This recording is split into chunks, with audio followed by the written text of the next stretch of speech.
Bonjour, un petit titre en une du Monde, mais indiscutablement un tournant dans l'histoire de la famille. La Cour européenne des droits de l'homme a sanctionné le refus de la France de reconnaître légalement des enfants nés de mères porteuses. C'est la renaissance des enfants fantômes, titre Libération.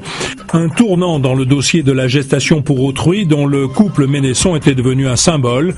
La France va devoir lui délivrer un livret de famille mentionnant ses jumelles nées d'une mère porteuse en Californie. Après l'euthanasie avec l'affaire Lambert, aujourd'hui en France constate que la Cour européenne des droits de l'homme vient d'intervenir dans 2 dossiers français très sensibles. Voilà qui laisse à penser que l'Europe fait la loi en France.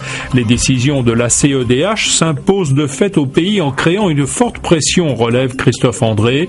Pour ce maître de conférence à Sciences Po, le fait que la France, pays des droits de l'homme, soit parmi les plus condamnés n'est pas du meilleur effet. Le dossier brûlant des mères porteuses se voit relancé, mais la France ne reviendra pas sur l'interdiction de la GPA, s'est empressé de préciser Christiane Taubira. Le chiffre est tombé terrible, plus 24 800 chômeurs en mai. La France s'enfonce dans le chômage de masse, s'alarme Le Figaro. La barre des 5 millions d'inscrits à Pôle emploi franchie, c'est un nouveau coup de massue pour l'exécutif, renchérissent les Échos, car la France compte 500 nouveaux sans emploi par jour depuis le début de l'année.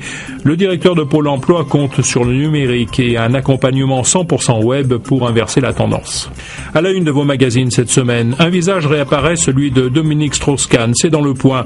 On apprend notamment que pendant la présidentielle, DSK a été mandaté par François Hollande lui-même pour établir les premières passerelles avec Angela Merkel. Il n'a pas été écouté par le chef de l'État et ne l'a plus revu. L'ex-patron du FMI lâche quelques piques du genre Manuel Valls est ficelé dans un gouvernement composé par Hollande et dont la moitié sont des Brel. Fin de citation. L'Express dresse un catalogue de tout ce qui peut nous faire rester jeunes jusqu'à 100 ans.